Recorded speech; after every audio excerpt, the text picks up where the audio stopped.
name's Jacob Van Buskirk. I'm a Tillamook County resident. I'm a member of a few progressive organizations. I'm out here just helping get the message out that Suzanne Weber is not at work, and we would like her to go back to work and show up to the Senate floor so that legislation to help everybody across the state and in Tillamook County, the government has a job to do and they need to do it. They only have about a month left, and there's lots and lots of bills that need to be voted on, and we'd appreciate it if she went back to work. We specifically across the state passed a new law last November that 10 absences was enough, and she's at 12 right now, and that's really frustrating. People spoke very clearly and said that we would like her legislators to go to work and to have a quorum and to participate in the process, and she's choosing not to.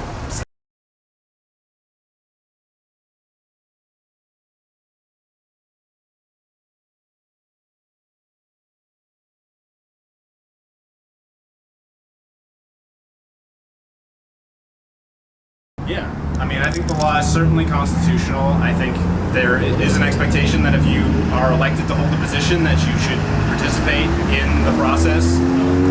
That's the purpose of the process. The quorum requirements that exist are an arcane just piece of the process that nobody had thought about or even realized was going to be a problem until a few years ago, when they've started abusing it to prevent democracy from functioning. And it's really frustrating when a small minority of people, in this case like a dozen people, can stop basically the entire government from functioning. So I understand that there's bills that they don't like, although they haven't even really clearly stated what those are, which is really frustrating. And it's not even really like a negotiation, it's just like we don't want to play anymore.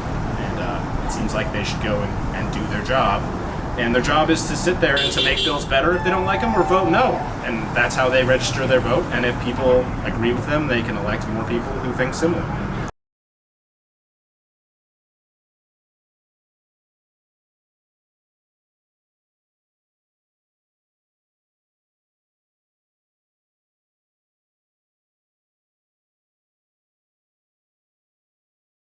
I don't know why she woke out, but honestly, I'm familiar with the gender-affirming care bills. Honestly, the public statements I've seen from all the Republicans have not been clear about any specific bill. It's sort of assumed that they're walking out for the gender-affirming bill, but they haven't really specifically stated that I've seen. Last time I read in detail about it, there was a list of 20 bills that maybe existed, but maybe wasn't a real list that they were upset about. And honestly, it doesn't even matter what it is. If they don't like a bill, they can sit on the floor and vote no, and they can publicly say why they're voting no.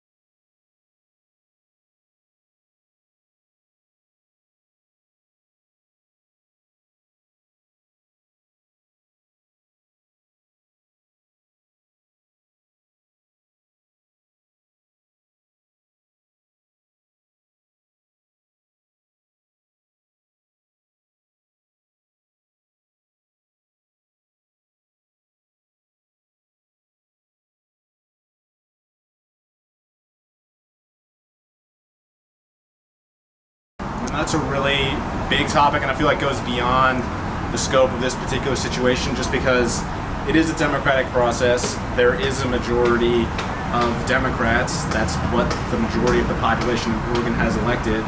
And you could talk about all kinds of systematic changes that I think would be wonderful that would make that process better and potentially more representative.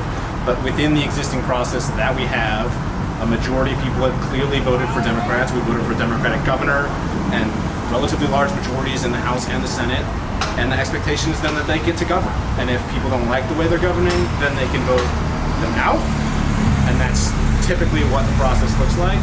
And to the extent that you feel like that people feel like they're not being represented, I feel like that's not really they're already being represented by no votes, but also there's amendments and there's ways that bills can be changed and altered, and I watched the process pretty closely and have seen bills that get changed to represent rural areas. Cyrus Javadi, the House member here, had a bill about zoning changes in flood areas that he initially wrote as a statewide bill, and then metro area counties said they didn't like what that zoning change was going to do to their area, and they changed it so that it was only going to apply to within some set number of miles from the ocean, and therefore apply to Tillamook County but not to Washington County. And that's the sort of changes to the legislative process that I would expect to happen if you have concerns about rural areas versus metro areas. Does that make sense?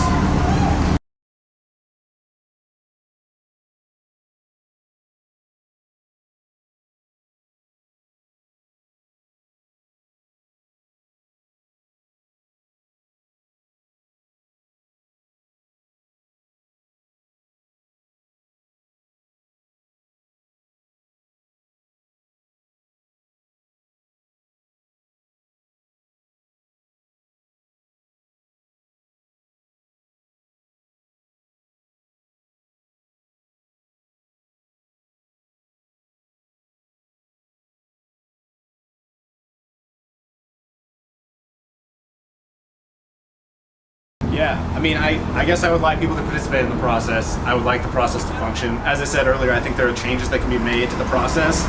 There's things like ranked choice voting and all kinds of other sort of democratic reforms that I think are necessary and should happen. But to the extent that these are the rules that exist, I think we should function it as we are able within the rules, and people should participate in the process. And yeah, I mean, if you look at other states where they pass abortion bans that I don't agree with, for instance, you don't see Democratic senators walking out. You don't see violent protests, for instance. I mean, you see people who follow the process and laws get passed that they don't like, and that's the way democracies function. If you have a minority of people